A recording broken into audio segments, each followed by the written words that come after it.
Not because it was undeserved, but because it had become routine. The galaxy's former masters had become predictable in their desperation. Casualties?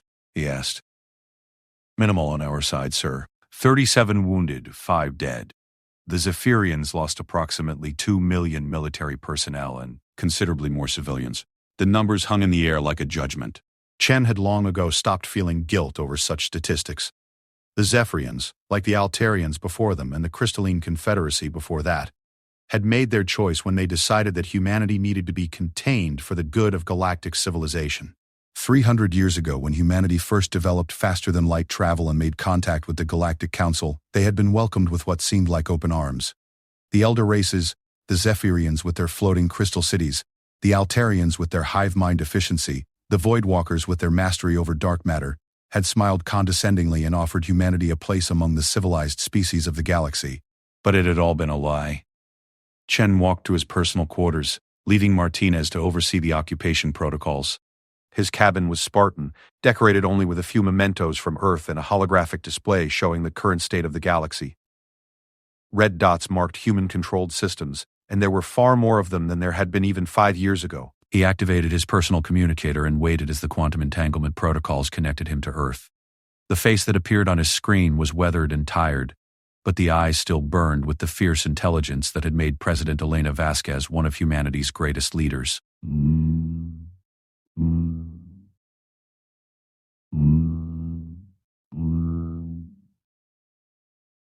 Marcus, she said, her voice carrying across the impossible distance between worlds. I saw the reports. Another clean victory. Too clean, Chen replied. The Zephyrians barely put up a fight. Their vaunted military academies, their 1,000-year military tradition, their superior numbers, none of it mattered. We steamrolled them just like we steamrolled everyone else. Vasquez leaned back in her chair. You sound almost disappointed. Maybe I am. When we started this war, the elder races called us barbarians. Savages from a death world who couldn't possibly understand the complexities of civilized warfare. They said our tactics were crude, our strategies primitive, our technology laughably inferior.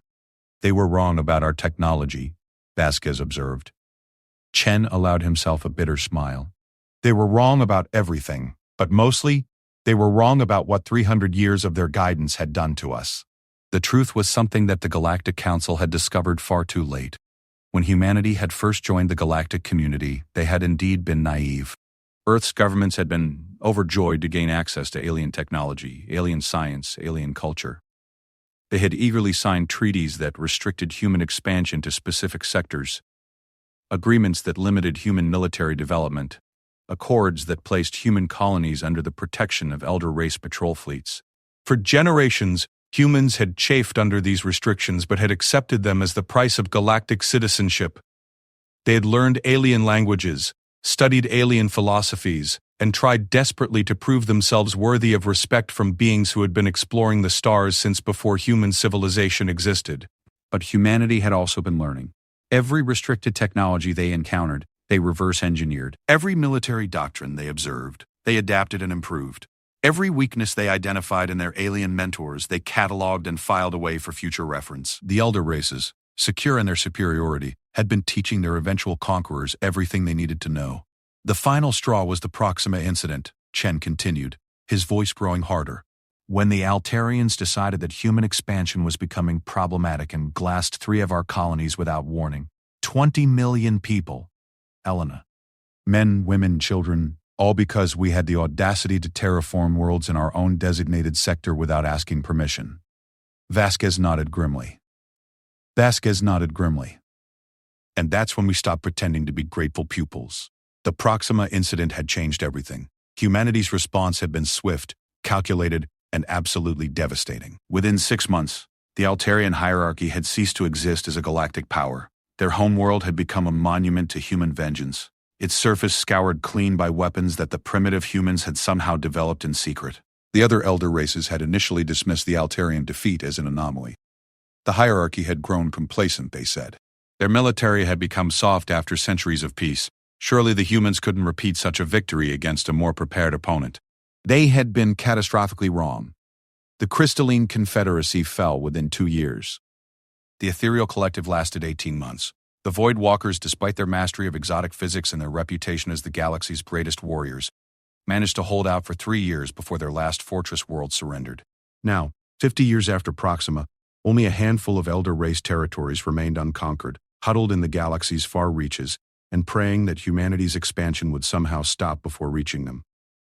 The intelligence reports from the Outer Rim are troubling, Vasquez said, changing the subject. Several of the remaining Elder races are attempting to form some kind of alliance. The Harmonic Convergence, the Spiral Dominion, even the entropy cult species that have been enemies for millennia are suddenly willing to work together.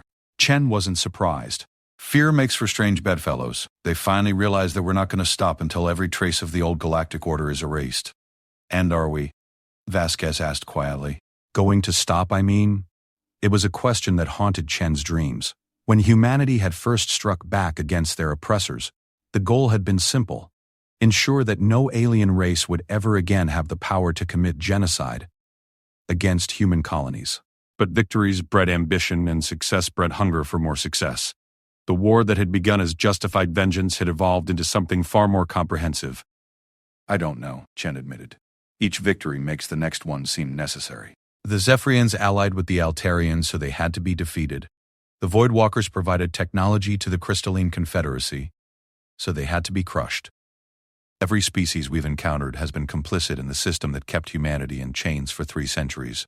Even the non-aligned races, the ones that had nothing to do with our oppression. Chen was quiet for a long moment. The non-aligned races watched in silence as their neighbors committed genocide against human civilians.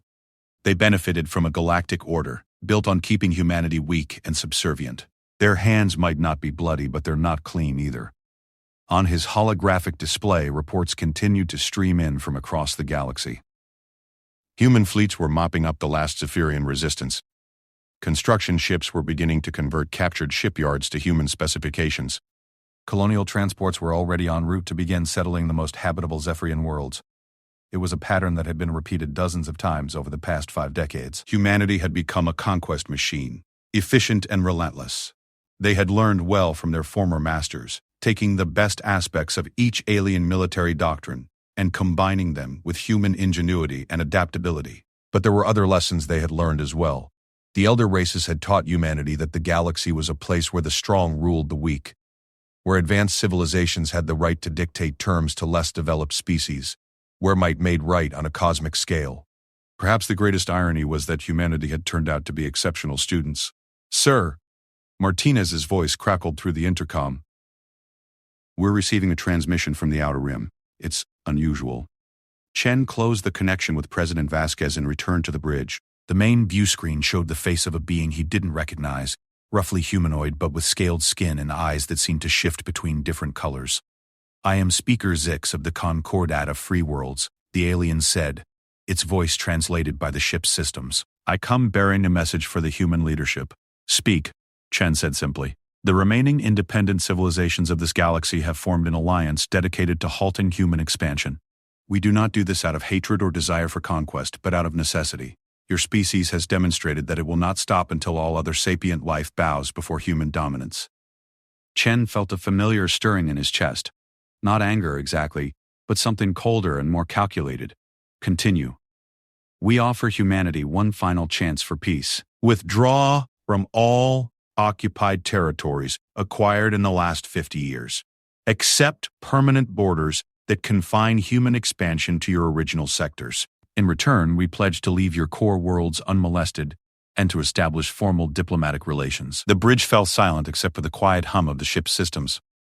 Chen could feel the eyes of his crew upon him, waiting for his response. "And if we refuse?" he asked. Speaker Zix's expression hardened. "Then we will fight with every weapon at our disposal. Every tactic we can devise, every alliance we can forge. We know we may not win, but we will make your victory so costly that even humanity will question whether it was worth the price." Chen studied the alien's face for a long moment. There was fear there, certainly, but also determination.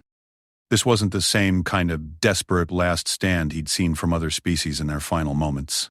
This was different, organized, purposeful, backed by the combined resources of dozens of civilizations. "It might actually be interesting. I'll relay your message to Earth," Chen said finally. "But I think you already know what the answer will be." "We do," Speaker Zix acknowledged. but it had to be offered. When the histories are written, let it be recorded that we tried diplomacy before resorting to warfare. The transmission ended, leaving the bridge in contemplative silence. "Orders, sir?" Martinez asked. Chen looked out at the burning Zephyrian homeworld, then at the holographic display showing human territory spreading like a red tide across the galaxy. In the distance, beyond the reach of their current fleets, dozens of alien civilizations were preparing for what might be the last great war between humanity and the elder races. "Signal the fleet," he said. "We're returning to Earth. If the aliens want a final battle, then humanity will give them one they'll never forget." As the Retribution's engine spun up for the jump to hyperspace, Chen allowed himself a moment of reflection. 300 years ago, humanity had been a single species, confined to one world, grateful for any scraps of knowledge the elder races chose to share. Now they ruled half the galaxy and were preparing to claim the rest. The elder races had called humans the youngest and weakest species in galactic civilization. They had been right about the first part but catastrophically wrong about the second. In trying to keep humanity contained and controlled, they had created something far more dangerous than they could have imagined. They had created a species that learned from every defeat, adapted to every challenge, and never forgot an insult or an injury. They had created their own replacement. And now, in the deep void between the stars, the final act of this cosmic drama was about to begin. The war room beneath Geneva hummed with quiet intensity as humanity's greatest military minds gathered around a holographic representation of the galaxy. President Elena Vasquez stood at the head of the table, her weathered face illuminated by the soft blue glow of the tactical display. Around her sat the architects of humanity's greatest victories: Admiral Chen, fresh from his triumph over the Zephyrians; General Rebecca Torres, who had masterminded the siege of the Altarian homeworld; and Dr. Suppa, James Wright, whose weapons research had made human technological superiority possible. "Show them," Vasquez said simply. The galaxy map shifted, revealing a complex web of defensive positions and fleet movements in the Outer Rim territories. Red markers indicated human forces, while a multitude of other colors represented the various species of the newly formed Concordat of Free Worlds. It was immediately apparent that this would be unlike any previous conflict humanity had fought.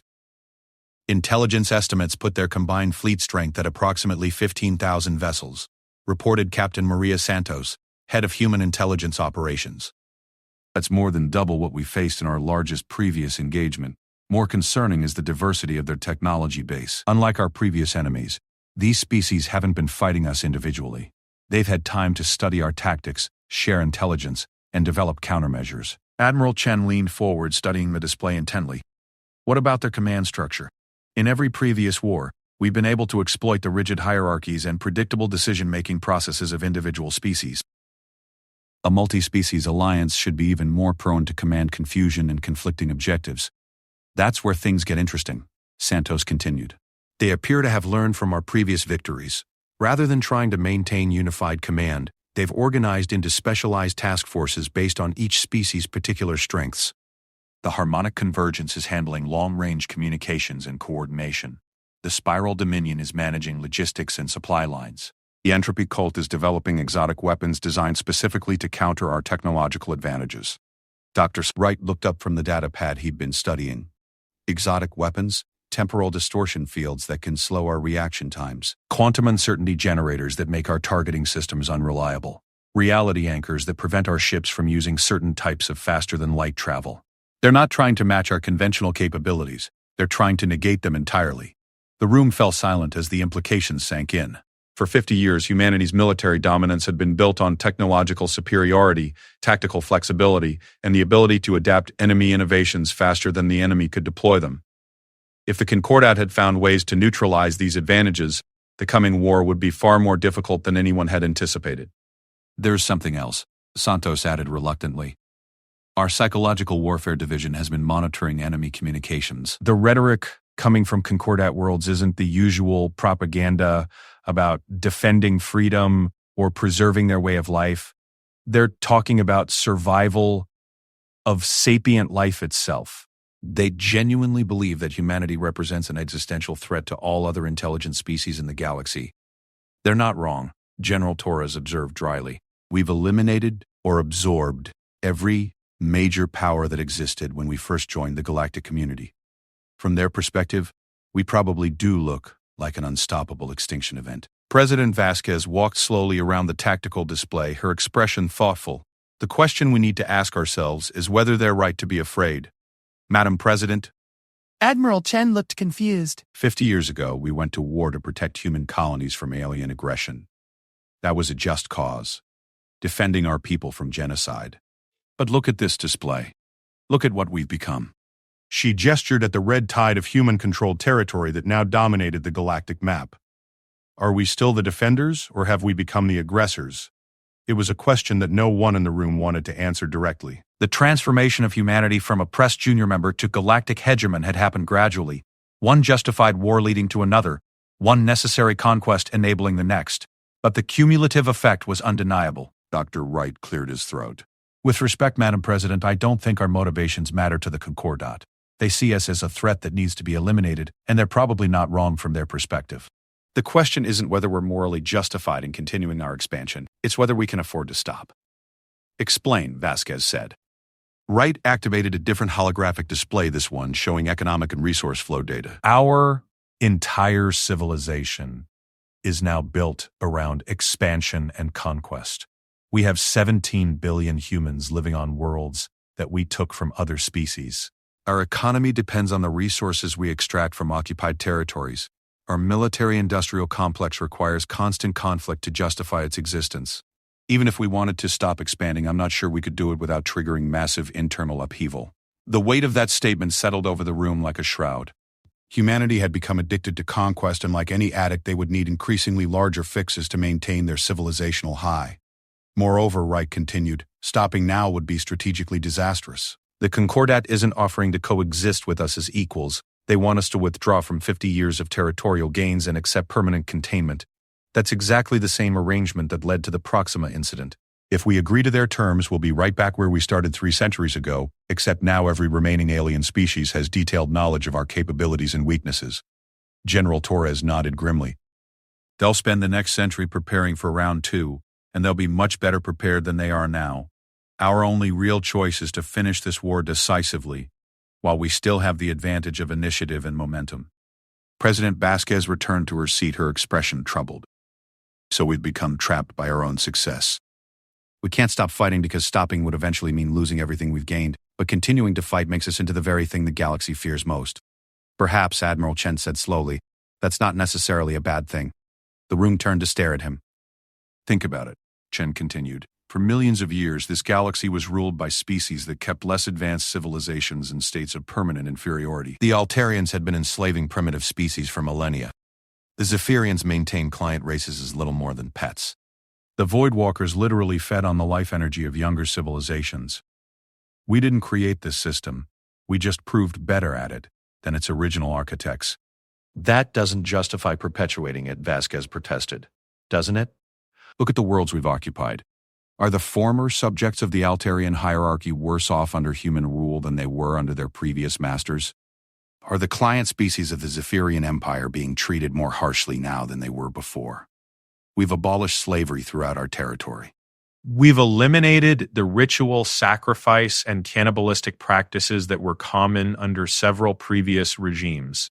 We've brought medical technology and educational opportunities to species that had been deliberately kept ignorant and diseased by their former rulers. Dr. Wright pulled up another data set. Admiral Chen raises a valid point. Mortality rates in occupied territories have actually decreased under human administration. Literacy rates have increased. Standards of living have improved for the vast majority of non-human populations under our control. Because we need healthy, educated populations to maintain our technological advantage, Torres added. But the effect is the same. We may be conquerors, but we're more benevolent conquerors than the species we replaced. Vasquez stood up abruptly, pacing to the window that looked out over Lake Geneva. Outside, construction crews were working around the clock to expand the government complex that had become the de facto capital of human space. Even here on Earth, the effects of humanity's expansion were visible everywhere. Listen to yourselves, she said quietly. We are justifying galactic conquest by arguing that we're better at it than the previous conquerors. We're treating entire civilizations as problems to be managed rather than peoples to be respected. When did we become this? We became this when they tried to genocide us, Admiral Chen said flatly. We became this when they demonstrated that the galaxy operates on the principle of might makes right. We became this when we realized that the only alternative to ruling the galaxy was being ruled by it. Captain Santos activated another section of the tactical display. The Concordat fleet movements suggest they're planning to make their stand at the nexus point, the gravitational anomaly that controls access to the galactic core. If we can't break through there, our expansion effectively stops. If we can break through, the remaining core worlds will be defenseless. How long do we have? Vasquez asked. Intelligence suggests they'll be ready for battle within 6 months. That gives us time to mobilize our full fleet strength, but not much more. The president returned to her seat, looking older than her 63 years. The weight of leading humanity through its transformation from victim to victor had taken a visible toll. Options? She asked. General Torres spoke first. Full mobilization. Call up every reserve unit, activate every mothballed vessel, conscript every available pilot and technician, hit them with everything we have in one overwhelming assault. Quick victory, minimal casualties on our side, and a demonstration to any surviving neutral species that resistance is futile. Risks? Vasquez asked. If we fail, we lose everything. Our entire fleet would be committed to one battle. There would be no strategic reserve, no fallback position. Win or lose, it would be decisive. Admiral Chen had a different perspective. Alternatively, we could try a prolonged campaign, test their defenses, probe for weaknesses, fight a series of smaller engagements designed to wear down their strength over time. It would take longer, but it would be safer. Risks of that approach? Time works against us. The longer this war lasts, the more opportunity the Concordat has to develop new countermeasures against our technology. Also, a prolonged campaign would give them time to bring more species into their alliance. Several neutral civilizations are apparently still on the fence. A quick, decisive victory might convince them that resistance is hopeless, while a drawn-out conflict might encourage them to join our enemies. Dr. Wright had been quietly calculating something on his personal tablet. There is a third option, though it carries certain ethical implications. Speak, Vasquez commanded. Project Nightfall. We've been developing it as a theoretical contingency for the past decade, but it could be ready for deployment within 3 months if we commit the necessary resources. The room grew very quiet. Project Nightfall was spoken of only in whispers, even within humanity's highest circles of government and military leadership. Explain it for those who aren't familiar, Vasquez said carefully. Wright's expression was grim. It's a variant of our terraforming technology, designed to work in reverse. Instead of making worlds more habitable, it makes them completely uninhabitable. We could deploy Nightfall devices throughout Concordat space and render their homeworlds biologically dead within weeks. Their fleets would have nothing left to defend and nowhere to retreat to. The war would be over without a single space battle. The silence that followed was deafening. Casualties? Vasquez asked, her voice barely a whisper. Total. Every living thing on every targeted world. Plants, animals, microbes, everything. The planets would remain physically intact but biologically sterile. We estimate approximately 400 billion sapient beings across all Concordat worlds. General Torres was the first to speak. That's not war. That's genocide on a galactic scale. It's also victory, Wright replied quietly. Quick, decisive, and final. No human casualties. No risk of military failure. No possibility of future resistance. Just an end to the conflict.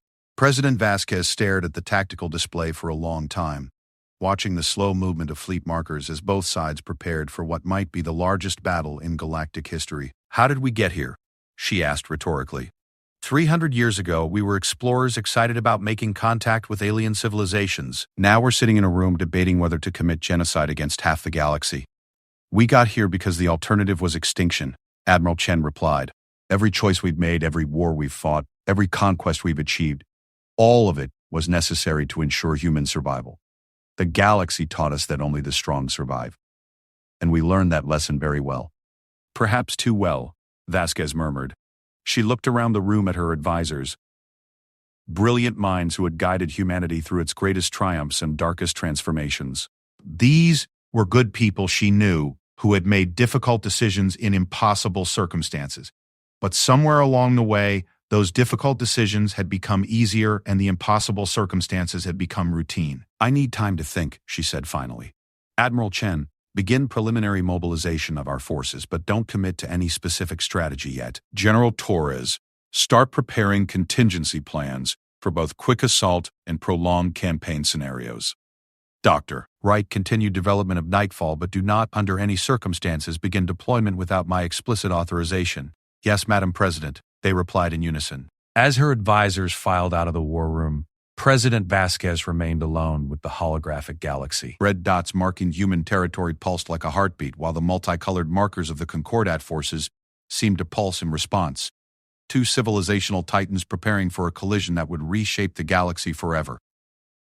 She thought about her granddaughter born just last month on New Geneva, one of the worlds humanity had taken from the Zephyrians. That little girl would grow up in a galaxy where humans were either the undisputed masters of all they surveyed, or the conquered remnants of a species that had reached too far and grasped too much.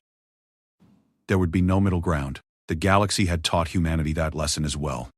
Outside, the sun set over Lake Geneva, casting long shadows across the government complex that had become the center of human galactic administration. In a few months, the fate of trillions of sapient beings would be decided in the void between the stars. And for the first time in 50 years of warfare, Elena Vasquez wasn't entirely certain that humanity deserved to win. The Nexus Point had earned its name from the unique gravitational anomalies that made it the only stable route between the galaxy's outer rim and its densely populated core. For millions of years, control of the Nexus had determined which civilizations could expand and which would remain forever confined to their local sectors. Now, as Admiral Marcus Chen watched through the viewport of the UES Retribution, it would serve as the final battlefield between humanity and everything that remained of the old galactic order. The Concordat fleet stretched across space like a wall of defiance. 15,000 vessels from dozens of different species, their hulls gleaming with unfamiliar configurations and exotic weapon arrays. Chen had never seen so many alien ship designs in one place. Crystal and Harmony vessels that looked like living sculptures, the writhing bioships of the Spiral Dominion, the reality-distorting geometries of entropy-cult dreadnoughts.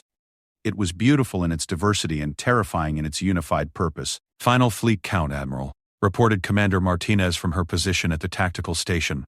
11,700 human vessels, including every active ship in the fleet and every reserve unit we could reactivate. We're outnumbered, but our technological advantages should compensate for the numerical disparity. Chen nodded, though his expression remained troubled. 3 days ago, President Vasquez had made her decision. There would be no deployment of Project Nightfall, no genocide of entire worlds to secure human victory.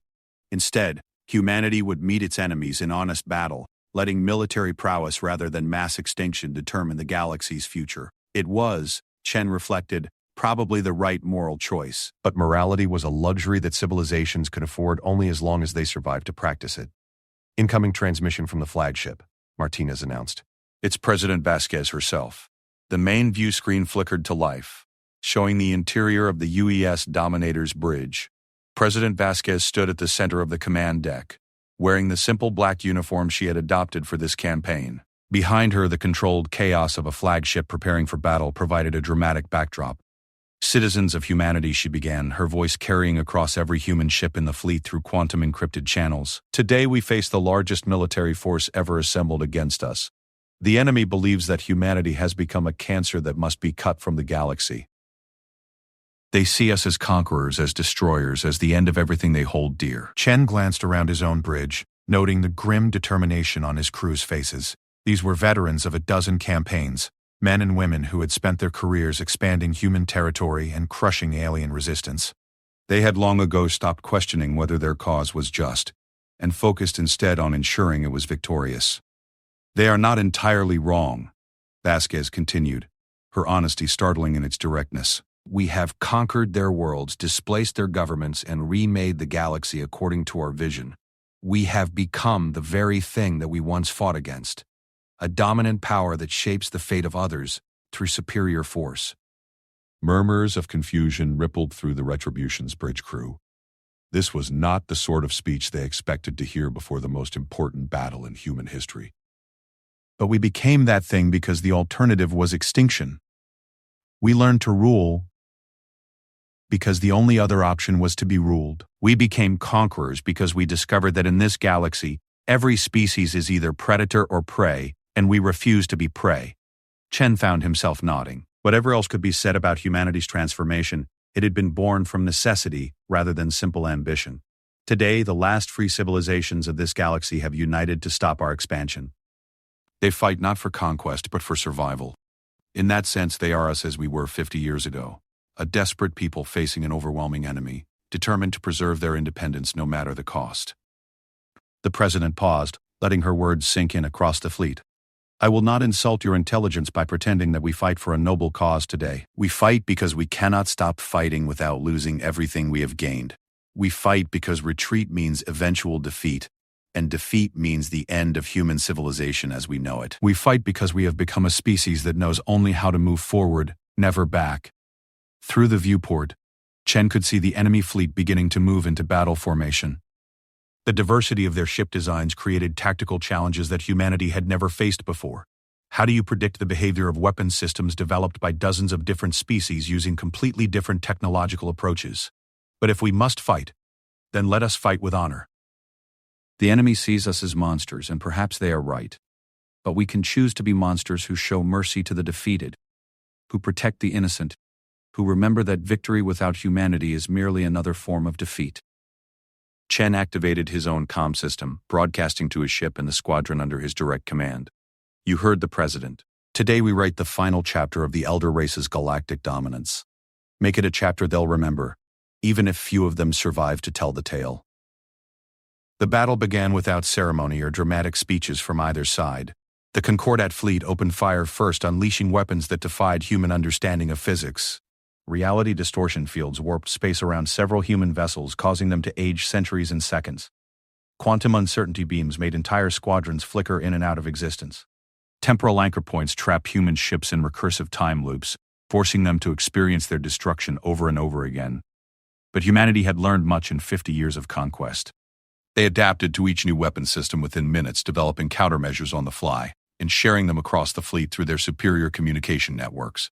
What would have been devastating surprises became merely interesting tactical challenges.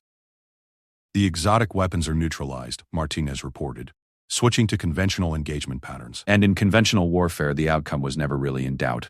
Human ships moved with deadly precision, their AI-assisted targeting systems finding weak points in alien hulls with ruthless efficiency. Human tactics emphasize speed and flexibility over raw firepower, allowing smaller forces to outmaneuver and destroy larger enemy formations before they could bring their numbers to bear. Chen watched as the battle unfolded across dozens of tactical displays.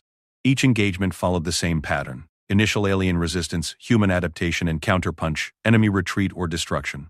The Concordat forces fought bravely, but bravery alone could not overcome centuries of accumulated military experience and technological advancement. Admiral, the communications officer called out, "We're receiving a transmission from one of the enemy vessels. It's on an open channel." "Put it through." The view screen showed the interior of what appeared to be a harmonic convergence command ship. The alien captain was tall and graceful, with iridescent scales that shifted color to match her emotional state. Currently, those scales showed patterns that the translation system interpreted as resignation mixed with defiant pride. "I am Fleet Singer Eralyn of the convergence vessel Eternal Harmony," she said, her musical voice carrying clearly across the void. "I speak for the combined fleet of free worlds in our final moments of independence." Chen could see battle damage throughout the alien bridge. Sparks cascaded from damaged systems, and several crew members appeared to be injured. Behind the fleet singer, tactical displays showed the catastrophic losses that the Concordat fleet was suffering. "We acknowledge your victory," Arlen continued. "Our forces are broken, our coordination shattered, our exotic weapons proven inadequate against human adaptability. Within hours, perhaps minutes, organized resistance will cease. Then surrender," Chen replied simply. "Order your remaining ships to power down their weapons and prepare to be boarded. Unnecessary bloodshed serves no one." The fleet singer's scales flickered through what the translation system identified as complex emotional patterns: grief, anger, acceptance, and something else that the computer couldn't interpret. "We cannot surrender, human admiral. Not because we refuse to accept defeat, but because surrender would mean the end of everything we are. Your species does not conquer. It absorbs. Every civilization that has submitted to human rule has ceased to exist as a distinct culture within a generation. You offer survival, but not continuance." Chen felt a stab of something uncomfortably close to guilt. The accusation was accurate. Human administration of conquered territories was efficient and eventually benevolent, but it was also thoroughly assimilating. Client species learned human languages, adopted human customs, and gradually lost their distinct cultural identities. It wasn't intentional genocide, but the end result was often the same. We preserve what is valuable from conquered civilizations, he said, knowing even as he spoke that it sounded hollow.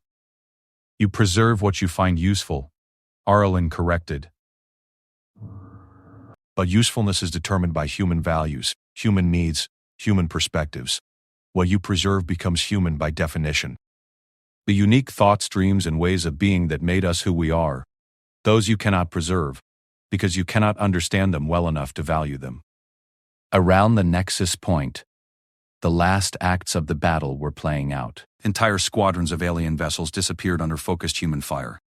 Exotic defensive systems collapsed one by one as human engineers developed countermeasures in real time. The largest multi-species alliance in galactic history was coming apart like a house of cards in a hurricane. I want you to understand something, Admiral Chen, the fleet singer continued. We are not dying because we chose poorly, or because our weapons were inadequate, or because our strategies were flawed. We are dying because your species has become something that the galaxy cannot survive. You have transcended the normal patterns of conquest and empire. You have become a force of nature, inevitable, irresistible, and ultimately destructive to everything that is not you. Chen wanted to argue to defend humanity's record as conquerors, to point out their many positive contributions to galactic civilization. But the words died in his throat as he looked around at the tactical displays showing the systematic annihilation of the last free fleet in the galaxy. Perhaps that is what the galaxy needs, Arlen said, her scales now showing patterns that the translation system labeled as prophetic wisdom. Perhaps the age of diverse civilizations competing and collaborating across the stars was always destined to end. Perhaps unity under human rule is the natural evolution of galactic society. Perhaps you are not conquerors at all, but gardeners, pruning away the wild growth so that something better can flourish. The transmission flickered as the eternal harmony took another direct hit from human weapons. But if that is true, then remember this moment, Admiral. Remember that what you are destroying had beauty and value that your species could never replicate. Remember that in making the galaxy human, you are making it less than it was. Remember that even gardeners mourn the flowers they must cut down to make room for new growth. The transmission ended as the eternal harmony exploded in a brief flare of light against the cosmic dark. Chen stood in silence for several minutes, watching as the last organized resistance crumbled throughout the nexus point. Within an hour, the combined fleet of free worlds had ceased to exist as a fighting force. Scattered survivors fled toward the galaxy's edge, carrying news of humanity's final victory to whatever neutral powers remained in the remote systems. Admiral, Martinez said quietly, we're receiving surrender signals from the remaining enemy vessels.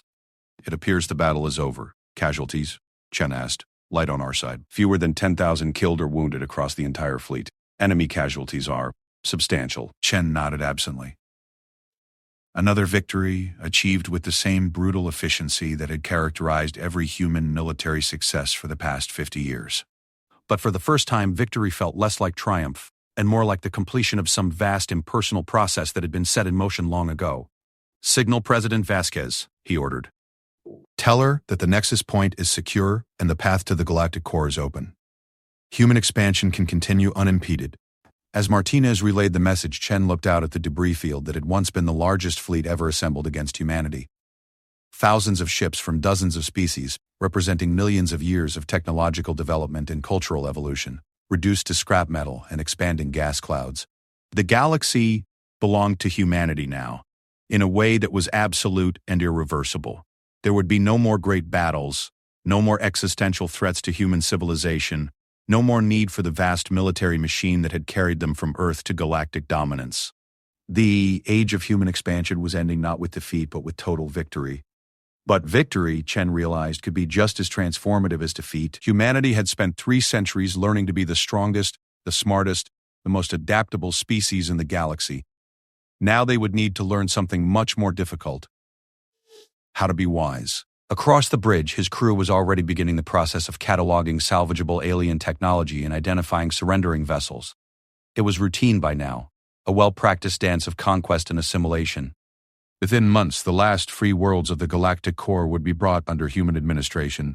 Within years, the unique cultures that had fought so desperately at the nexus point would be little more than historical curiosities, studied by human archaeologists. Chen activated his personal communicator and opened a channel to Earth. President Vasquez appeared on his screen, her expression mixing relief with something that might have been regret. Congratulations, Admiral. The galaxy is ours. Yes, Madam President. It is. They looked at each other across the light years, two humans who had overseen the transformation of their species from galactic junior partner to cosmic hegemon. What happens now? Vasquez asked. Chen gazed out at the stars, billions of them, most orbiting worlds that would soon fly human flags and speak human languages and dream human dreams. Now we learn how to live with what we've become, he said. The galaxy called us nightmares, and they were right. But nightmares serve a purpose. They teach the dreamer what to fear, what to avoid, what never to become. Perhaps our role now is to ensure that the galaxy never again needs to produce something like us. Can we do that? Can we become something other than what we are? Chen thought about fleet singer Aralyn and her final words about gardeners mourning the flowers they cut down. Perhaps that was the key, not to stop being what they had become, but to remember what they had lost in becoming it. I don't know, he admitted, but we have all the time in the galaxy to figure it out. The transmission ended, leaving Chen alone with his thoughts in the endless stars. Somewhere in those stars, the last free alien civilizations were receiving word of humanity's victory and making their final decisions about resistance or submission. Most would choose submission, not because they believed in human rule, but because the alternative was extinction. And in choosing submission, they would take the first step on the same path that humanity had walked 3 centuries earlier, the path that led from grateful junior partner to reluctant competitor to desperate enemy to extinct memory. Chen wondered if any of them would prove as adaptable as humanity had been. He wondered if they would learn the galaxy's hard lessons as quickly and thoroughly as his own species had. He wondered if, in a few centuries, some other young civilization would stand where humanity stood now, masters of all they surveyed and haunted by the cost of their mastery. The galaxy turned on its axis, indifferent to the ambitions and fears of the tiny organic intelligences that inhabited its spiral arms. It had seen species rise and fall for billions of years, and it would continue to do so long after humanity's name was forgotten. But for now, in this moment, the stars belonged to the nightmares that had once been human. And in the vast silence between the worlds, those nightmares began to learn what it meant to dream. Called nightmares by the stars, humanity rules the galaxy.